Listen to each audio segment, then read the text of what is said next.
huellas en el piso.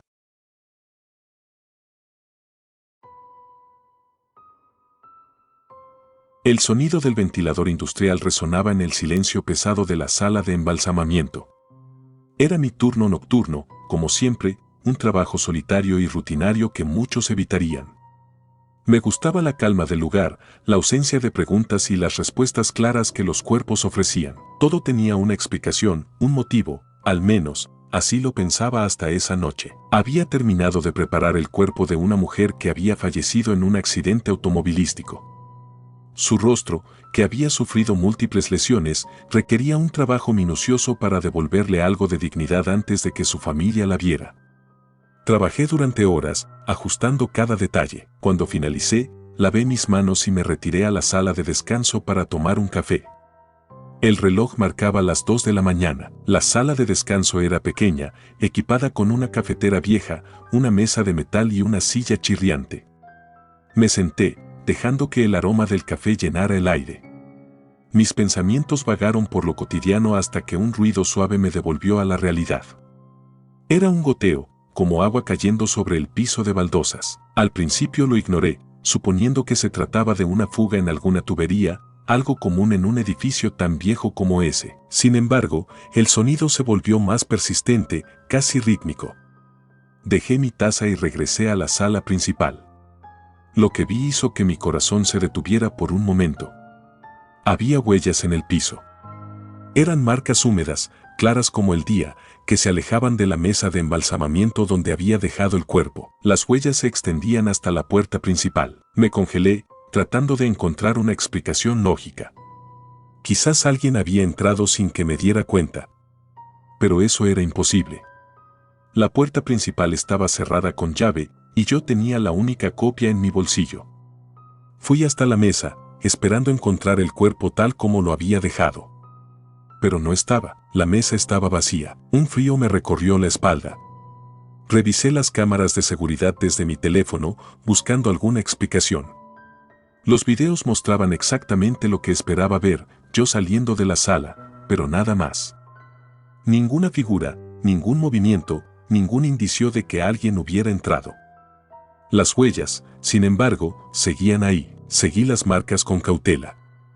Me sentía ridículo por hacerlo, pero algo en mi interior me empujaba a entender qué estaba pasando. Las huellas llevaban al pasillo principal y luego giraban hacia el corredor que daba al área de almacenamiento de ataúdes.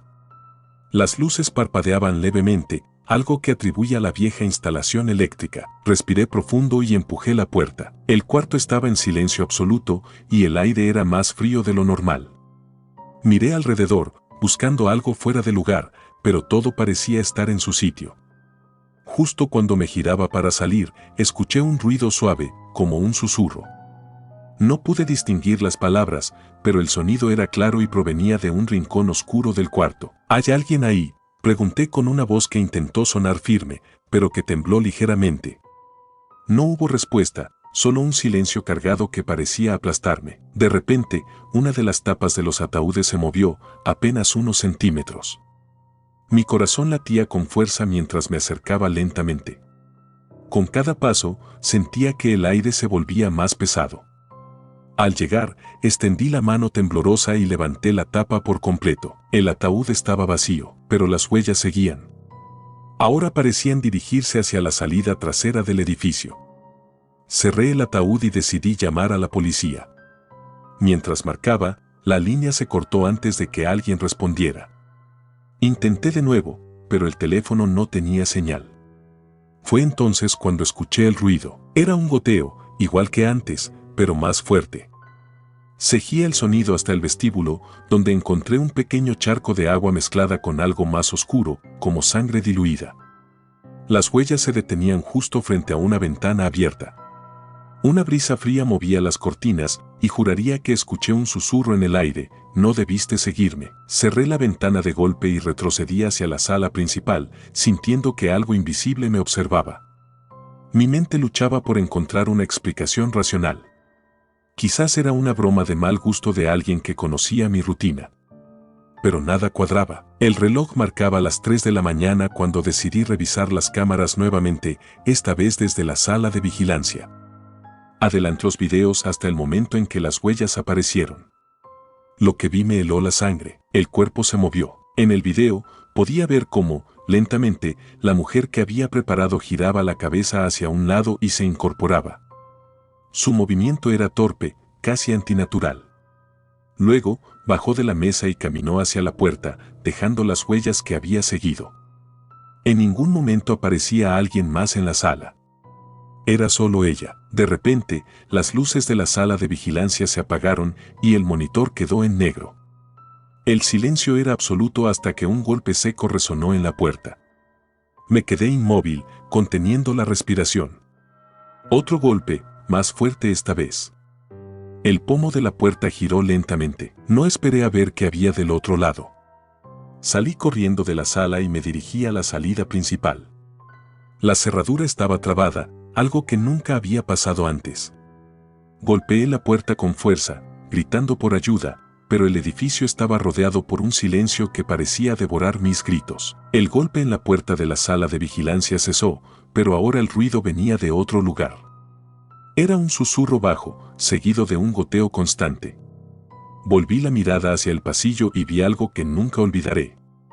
La mujer estaba allí, parada al final del corredor, con la cabeza ladeada y los ojos fijos en mí. Sus pies estaban descalzos y el agua goteaba de su vestido. Retrocedí lentamente, pero tropecé y caí al suelo.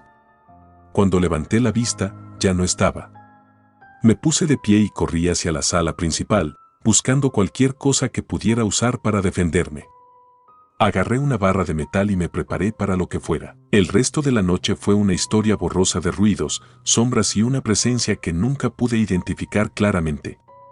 Cuando finalmente amaneció, los primeros rayos de sol atravesaron las ventanas, disipando el frío y el miedo que me envolvían. Salí del edificio tan rápido como pude, dejando todo atrás. Esa fue mi última noche como embalsamador. Jamás volví a ese lugar ni quise saber qué ocurrió después. Sin embargo, a veces, en mis sueños, vuelven a aparecer esas huellas húmedas, acompañadas por un susurro que me hiela la sangre: no debiste seguirme.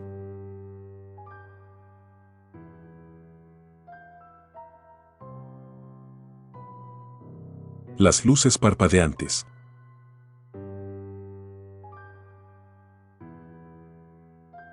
La primera vez que escuché hablar del tanatorio de San Vicente fue durante una reunión con colegas del gremio. Era un lugar modesto, apartado en un rincón rural, destinado principalmente a servir a las pequeñas comunidades de la región. Me ofrecieron cubrir un turno nocturno, ya que el maquillador habitual había caído enfermo. La paga era buena, y yo no tenía motivos para rechazarlo. Me aseguraron que era un trabajo sencillo, un cuerpo, un niño que había fallecido trágicamente en un accidente automovilístico. Algo me inquietó en la manera en que lo mencionaron, como si quisieran evitar dar demasiados detalles. Llegué al tanatorio justo antes del anochecer. Era un edificio antiguo, con paredes de ladrillo oscuro y ventanas que parecían mirar al horizonte con una melancolía propia. El viento agitaba los árboles que lo rodeaban, creando un murmullo constante que se mezclaba con el crujido de las hojas secas bajo mis botas. Al entrar, el silencio era opresivo. Solo se escuchaba el eco de mis pasos mientras recorría el pasillo principal. El cuerpo ya estaba en la sala de preparación. Era un niño de no más de 7 años, con el rostro tranquilo, como si estuviera dormido. Una lámpara fluorescente iluminaba la habitación, emitiendo un leve zumbido que se sumaba al ambiente gélido. A pesar de mi experiencia, no pude evitar sentir un nudo en el estómago. Tal vez era la edad del niño, o tal vez era algo más. Mientras organizaba mis herramientas, las luces parpadearon por primera vez. No era raro en lugares antiguos como este, la instalación eléctrica solía ser precaria. Continué con mi trabajo, limpiando y arreglando el rostro del niño con el cuidado que merecía. Sin embargo, el parpadeo se hizo más frecuente, casi rítmico. Fue entonces cuando lo escuché, un sonido leve, apenas perceptible, que parecía un llanto. Me detuve, intentando identificar el origen del ruido. Apagué el equipo para escuchar mejor. El sonido no venía del exterior ni de los conductos de ventilación, provenía de la misma habitación. Miré alrededor, buscando una explicación lógica. Quizás era mi mente jugando trucos. Traté de ignorarlo y volvió a mi trabajo, pero cada vez que las luces parpadeaban, el llanto se intensificaba. «Hola», pregunté, sintiéndome un tanto ridículo. Nadie respondió, pero el llanto cesó abruptamente. Un escalofrío recorrió mi cuerpo. Me apresuré a terminar, intentando no prestar atención a mi creciente incomodidad. De repente, las luces se apagaron por completo. Quedé sumido en la oscuridad, con solo el resplandor tenue de mi linterna como compañía. El llanto volvió, más claro esta vez, y sentí que provenía directamente de la mesa de embalsamamiento. Mi respiración se aceleró mientras enfocaba al cuerpo del niño con la linterna. Recogí mis cosas apresuradamente, dispuesto a salir de allí cuanto antes. Al dar la vuelta para dirigirme a la puerta, sentí una ligera brisa helada en mi nuca, como si alguien estuviera justo detrás de mí. Me congelé en mi lugar, incapaz de moverme, mientras el llanto se transformaba en un murmullo ininteligible que llenaba la habitación. Finalmente, reuní el valor para girarme. No había nadie, pero las huellas húmedas en el suelo me hicieron retroceder. Comenzaban junto a la mesa y se dirigían hacia la puerta, como si el niño hubiera bajado y caminado por la habitación. Mi mente intentaba encontrar una explicación racional, pero nada tenía sentido. Salí corriendo de la habitación, dejando todo atrás. Cerré la puerta tras de mí y me apoyé contra ella, tratando de recuperar el aliento. El pasillo estaba oscuro, pero juraría que vi una sombra moverse al final, como si alguien se deslizara hacia la salida. Decidí que no podía quedarme allí más tiempo. Llamé a un colega y le pedí que terminara el trabajo al día siguiente, inventando una excusa para justificar mi ausencia. Nunca le conté lo que realmente ocurrió. Esa noche apenas dormí, atormentado por el recuerdo del llanto y las huellas. Días después, mi colega me llamó. Su voz sonaba tensa. Me dijo que cuando llegó al tanatorio, encontró todo en su lugar, excepto por una cosa: las luces seguían parpadeando y había huellas húmedas alrededor de la mesa. Me preguntó si sabía algo al respecto, pero simplemente lo negué. Desde entonces, evito hablar del incidente. Sin embargo, a veces, en mis sueños, vuelvo a escuchar ese llanto acompasado con el parpadeo de las luces, recordándome una noche que nunca podré olvidar.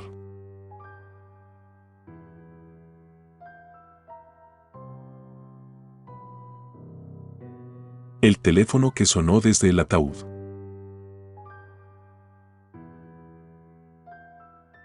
El día comenzó como cualquier otro en mi rutina nocturna. Trabajar como maquilladora en una funeraria no era algo que la mayoría consideraría normal, pero para mí era solo un trabajo.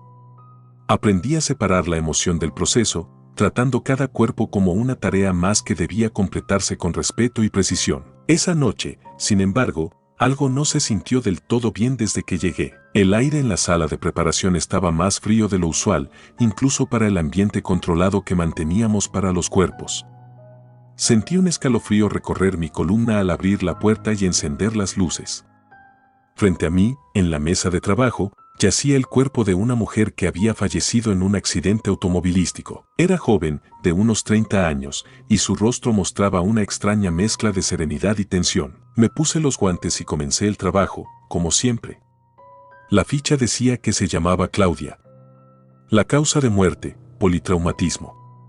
Mientras limpiaba su rostro y empezaba a aplicar la base de maquillaje, noté algo peculiar: llevaba una pequeña sonrisa en los labios, algo inusual en cuerpos que llegan después de un accidente. Intenté no darle demasiada importancia, pero la sensación de incomodidad persistió. Llevaba unos 40 minutos trabajando cuando escuché el primer sonido. Era un tono de llamada, suave y distante, como si estuviera amortiguado. Me detuve en seco, con el pincel suspendido en el aire. Miré alrededor de la sala, buscando algún indicio de un celular olvidado. Revisé mi bolsillo y el mostrador donde había dejado mis cosas, pero mi teléfono estaba en modo silencioso. El sonido se detuvo tan repentinamente como había comenzado. Me dije a mí misma que debía ser una interferencia del sistema de ventilación o incluso un ruido proveniente de la oficina contigua. Volví a concentrarme en mi trabajo, aunque mi mente no dejaba de analizar lo ocurrido. Poco después, mientras aplicaba sombra en los párpados cerrados de Claudia, el tono de llamada volvió. Esta vez era más claro, y lo reconocí al instante. Era una melodía genérica, una de esas que vienen preinstaladas en los teléfonos. Pero lo más inquietante era su procedencia. Venía del ataúd que estaba colocado al fondo de la sala, esperando ser usado. Me quedé paralizada por un momento, mi corazón latiendo con fuerza. No había forma de que algo estuviera dentro del ataúd. Siempre revisábamos los ataúdes antes de colocarlos en la sala. Además, ¿qué lógica tenía que un teléfono estuviera ahí? Sin embargo, la curiosidad me venció. Dejé mis herramientas y caminé lentamente hacia el ataúd. Cada paso resonaba en el silencio, acompañado por el sonido insistente del tono. Mis manos temblaban cuando abrí la tapa. Dentro, como esperaba, no había nada más que el acolchado blanco y vacío del ataúd. El tono se detuvo. Volví a la mesa de trabajo con el cuerpo, tratando de recuperar la compostura. Me convencí de que había imaginado todo. Quizá el cansancio me estaba jugando una mala pasada. Pero mientras terminaba de maquillar a Claudia, sentí una presión en el pecho, como si alguien estuviera observándome. Miré a mi alrededor, pero estaba sola. Al menos eso parecía. Fue entonces cuando lo noté, el rostro de Claudia había cambiado. Su leve sonrisa parecía haberse ensanchado, y sus ojos, que claramente seguían cerrados, parecían estar ligeramente entreabiertos, como si me miraran a través de sus pestañas. Retrocedí un paso, con la piel erizada. ¿Podría ser un efecto de las sombras o de mi imaginación? Esto es ridículo, me dije en voz alta, como si hablar pudiera romper la tensión en el aire, pero no lo hizo. En cambio, el tono de llamada comenzó de nuevo. Esta vez, el sonido era mucho más fuerte, como si proviniera directamente del cuerpo que estaba frente a mí. Me acerqué con cautela, sintiendo que cada músculo de mi cuerpo estaba tenso. Revisé las manos de Claudia, pero estaban vacías. Deslicé las manos hacia el torso y palpé suavemente su ropa, buscando algo, cualquier cosa que pudiera explicar el ruido. No encontré nada. Sin embargo, el tono seguía sonando, resonando en mis oídos y llenándome de una sensación de pánico creciente. La puerta de la sala se abrió de golpe y el sonido cesó. Me giré rápidamente hacia la puerta, esperando ver a alguien, pero no había nadie allí. El pasillo estaba vacío, iluminado solo por las luces parpadeantes de los fluorescentes. Una brisa fría atravesó la sala, erizando mi piel. Fue entonces cuando lo sentí, una presencia. Algo que no podía ver pero que sabía que estaba allí, observándome. Decidí que era suficiente. Quité los guantes, apagué las luces y salí de la sala, dejando a Claudia sobre la mesa. Cerré la puerta detrás de mí y me dirigí a la oficina para llamar a un colega. Necesitaba que alguien estuviera conmigo, que me asegurara que no estaba perdiendo la cabeza. Mientras marcaba el número, mi teléfono comenzó a sonar. Miré la pantalla y sentí un nudo en el estómago. No había número de contacto. Solo una palabra, Claudia. No contesté.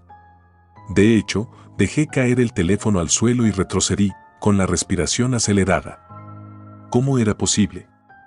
La ficha de Claudia no incluía su número y además estaba muerta. Era imposible que alguien me estuviera llamando desde su nombre. El teléfono dejó de sonar, pero segundos después recibí un mensaje. La notificación brilló en la pantalla rota, no te vayas. Aún no he terminado. Sentí que las piernas me fallaban. Recogí el teléfono con manos temblorosas y, sin pensar, salí corriendo del edificio. No miré atrás. No quería saber qué podía encontrar si lo hacía. Cuando regresé al día siguiente, acompañada de mi colega, encontramos la sala en perfecto estado. El cuerpo de Claudia estaba en el ataúd, perfectamente colocado, con un arreglo de flores a su lado. Mi colega me aseguró que él mismo había terminado el trabajo, que no había nada fuera de lo normal. Pero yo sabía la verdad. Desde ese día, he evitado trabajar sola por las noches. A veces, cuando el silencio me rodea, creo escuchar un tono de llamada distante. Y en mis peores pesadillas, veo el rostro de Claudia, con su sonrisa amplia, mirándome fijamente mientras dice, no te vayas.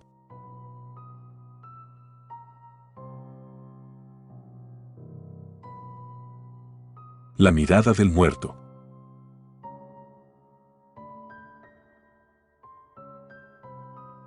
El silencio en el edificio era absoluto, casi opresivo. El reloj de pared marcaba las 10 de la noche y el único sonido era el zumbido lejano del refrigerador donde se almacenaban los cuerpos. Era mi tercer año como tanatopractora y ya me había acostumbrado al ambiente frío y metódico del trabajo. Aún así, algunas noches tenían un peso distinto, como si algo invisible se deslizara entre las sombras. Esa noche en particular, me habían asignado preparar el cuerpo de un hombre que había fallecido en un accidente automovilístico. Su ficha lo identificaba como Julián, de 42 años. Había sido entregado más temprano ese día y ahora yacía sobre la mesa de trabajo. Su rostro estaba cubierto por una tela blanca, pero la ficha describía lesiones significativas en un lado de su cabeza.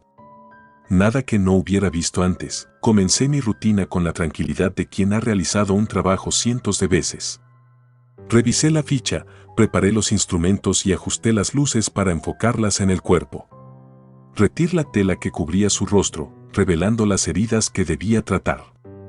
Su expresión era neutral, como la de cualquier difunto. Los ojos estaban sellados, como siempre. Mientras trabajaba, sentí una ligera incomodidad, algo que no podía identificar con claridad. Era como si el aire en la sala se hubiera vuelto más denso. Traté de ignorarlo y continué limpiando las heridas. Sin embargo, a medida que avanzaba, esa sensación de ser observada se intensificó. Me detuve por un momento, levanté la cabeza y miré alrededor. No había nadie. «¿Estás cansada?» «Nada más», me dije a mí misma. Volví a concentrarme en el trabajo. Los movimientos de mis manos eran automáticos, casi mecánicos. Sin embargo, el sentimiento persistía. Era como si unos ojos invisibles siguieran cada uno de mis gestos. Finalmente, la sensación se volvió tan intensa que decidí detenerme y mirar directamente al rostro del difunto. Cuando mis ojos se encontraron con los de él, sentí un nudo helado en el estómago. Sus ojos, que debían estar cerrados y sellados, estaban abiertos. No completamente, pero lo suficiente como para que pareciera que me observaban. Su mirada era extraña, fija, como si estuviera evaluándome. Retrocedí un paso, sintiendo que mi respiración se aceleraba. Era posible que el sellado hubiera fallado. Eso pasaba ocasionalmente y no había nada paranormal en ello. Sin embargo, la situación no dejaba de ser profundamente inquietante. Intenté convencerme de que no era más que una coincidencia. «Vamos, cierra los ojos otra vez y sigue», me dije. Con manos temblorosas, tomé un instrumento para volver a sellarlos. Pero cuando me acerqué, juraría que vi un leve movimiento en sus pupilas. Solté el instrumento, que cayó al suelo con un ruido seco. Mis piernas querían correr, pero mi mente intentaba aferrarse a la lógica. Las contracciones post-mortem podían generar movimientos espasmódicos, pero nunca había visto algo parecido a lo que acababa de pasar. Abandoné la sala con el corazón desbocado.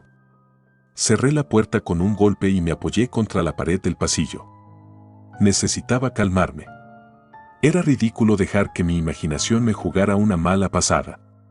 Decidí tomar un café en la pequeña sala de descanso y luego regresar para terminar el trabajo. Mientras sostenía la taza entre mis manos, el silencio del edificio se rompió por un leve crujido. Venía del pasillo. Dejé la taza sobre la mesa y me acerqué con cautela.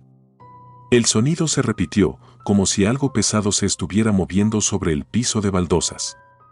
Me detuve frente a la puerta de la sala de preparación y pegué la oreja. Nada. Abrí lentamente la puerta. La sala estaba tal como la había dejado, las herramientas sobre la mesa, el cuerpo de Julián inmóvil bajo las luces. Sin embargo, algo era distinto. Las luces parecían más débiles, como si una sombra invisible estuviera absorbiendo su brillo. Me acerqué al cuerpo con cautela. Sus ojos estaban cerrados de nuevo. Decidí ignorar lo ocurrido y continuar. Quizá mi mente había exagerado lo que vi. Volví a mi trabajo, enfocándome en cada detalle para distraerme de la incomodidad. Pero entonces, mientras aplicaba maquillaje en su rostro, sentí un escalofrío recorriendo mi espalda. Algo me obligó a mirar de nuevo. Los ojos estaban abiertos otra vez. Esta vez no había duda. La mirada era clara, fija, y estaba dirigida hacia mí. Sentí que la sangre abandonaba mi rostro. Retrocedí lentamente, esperando que algo, cualquier cosa, rompiera ese momento. Entonces lo escuché. Un susurro, apenas audible, pero lo suficientemente claro como para que me quedara helada. «No te detengas, no necesité más». Salí corriendo de la sala sin mirar atrás, dejando todo como estaba. Cerré la puerta y me dirigí directamente a la oficina del supervisor. Pero la funeraria estaba vacía. Era la única persona en el edificio esa noche. Mi teléfono estaba en mi bolso, pero no quería volver a la sala para buscarlo. Decidí quedarme en el vestíbulo hasta que amaneciera. Cada segundo parecía eterno y los sonidos comunes del edificio se sentían amplificados, el zumbido de las luces, el crujir de las paredes, incluso el ruido de mis propios pasos al moverme de un lado a otro. Finalmente, el amanecer llegó y con él la sensación de alivio. No me atrevió a entrar de nuevo a la sala de preparación. Cuando llegaron mis compañeros, les conté que no me sentía bien y me fui a casa. Días después, al revisar los registros del cuerpo de Julián, descubrí algo que me hizo sentir un escalofrío final. En la ficha, bajo los detalles del accidente, había una nota de su esposa. Decía que Julián siempre había tenido un miedo irracional a los tanatorios y que había dicho, en broma, que si alguna vez moría, se aseguraría de no quedarse tranquilo en uno. Desde esa noche, nunca más trabajé sola en el turno nocturno. A veces, cuando estoy sola en casa, siento que alguien me observa y en mis sueños, esa mirada fija me persigue, recordándome que hay cosas que la razón puede explicar y que, a veces, los muertos encuentran formas de recordarnos que no estamos tan solos como creemos.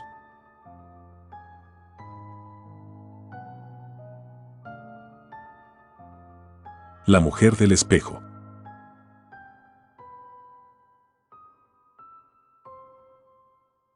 El trabajo en la sala de embalsamamiento nunca ha sido algo que me perturbe.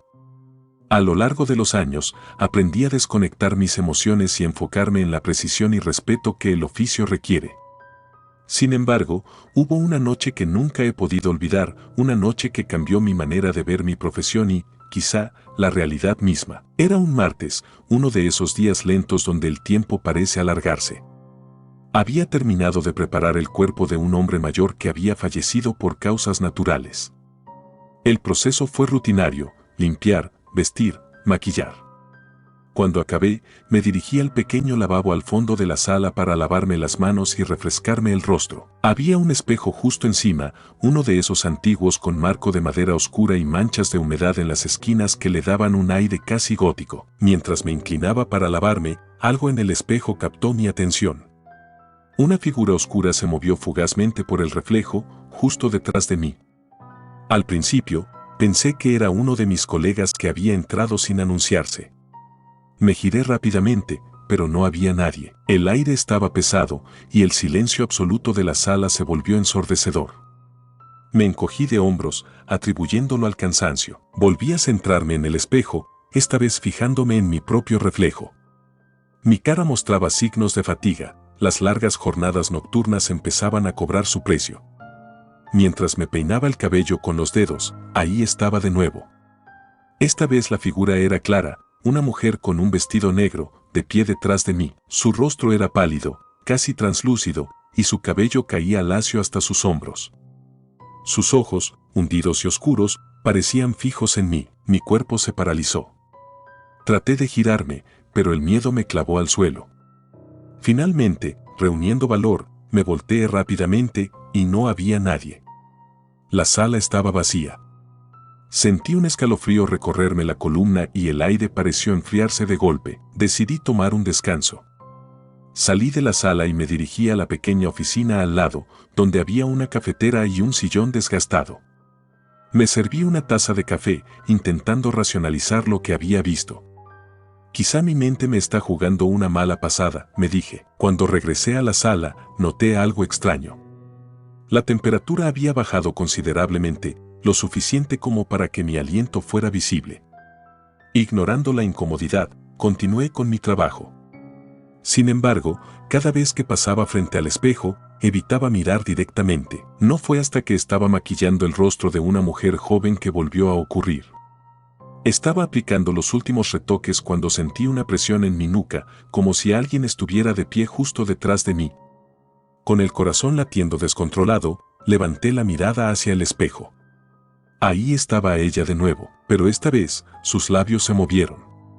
No escuché nada, pero sus labios formaron claramente las palabras, ayúdame. Dejé caer la brocha al suelo y retrocedí. Estaba seguro de que había algo más que mi imaginación en juego. Me armé de valor y dije en voz alta, ¿quién eres? ¿Qué quieres? No hubo respuesta. El espejo reflejaba solo la habitación vacía y a mí, jadeando y temblando. Decidí cubrir el espejo con una tela blanca que encontré en un rincón. Al menos así podría continuar con mi trabajo sin esa constante sensación de ser observado. Esa noche, al cerrar el lugar, noté que las luces del pasillo parpadeaban. Cada vez que se apagaban, me pareció ver la silueta de la mujer en la distancia. Salí rápidamente, sin mirar atrás, y me prometí a mí mismo que hablaría con alguien al respecto. Al día siguiente, compartí mi experiencia con un colega más veterano. Me miró con una expresión grave y me contó algo que me heló la sangre. Años atrás, una trabajadora del lugar había fallecido en circunstancias misteriosas. Era conocida por su cabello oscuro y su vestido negro, el mismo que yo había visto. Decidí investigar por mi cuenta. Revisé antiguos registros y pregunté a otros colegas. Descubrí que la mujer había sido hallada muerta en la sala de embalsamamiento frente al espejo. Nunca se determinó la causa exacta de su muerte. Esa noche, armado con esta información, volví a enfrentarme al espejo. Quité la tela blanca y dije, ¿estás aquí? Si necesitas algo, dímelo. El espejo no mostró nada al principio. Pero luego, lentamente, la figura de la mujer apareció. Esta vez, sus ojos no eran vacíos, sino llenos de tristeza. Extendía una mano hacia mí, como si buscara ayuda. Reuniendo todo mi coraje, como si buscara ayuda. Reuniendo todo mi coraje, /barra-inversa U00E, dime qué quieres. De repente, sentí un golpe atrás de mí. Me giré, pero no había nada. Cuando volví la vista al espejo, la mujer ya no estaba. En su lugar, había palabras escritas con algo que parecía vapor, no me olvides. Desde entonces, el espejo se ha convertido en un recordatorio constante de esa noche. Nunca volvió a aparecer, pero su presencia se siente en cada rincón de esa sala. A veces, mientras trabajo, creo escuchar un susurro lejano. Pero nunca más volteé para mirar. Hay misterios que es mejor dejar sin resolver.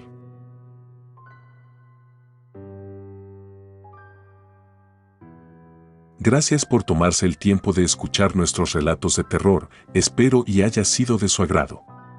Si te gustan los relatos de terror, apóyanos a darle like y compartiendo, o haciendo un comentario, ya que eso nos ayudaría a la mejora continua.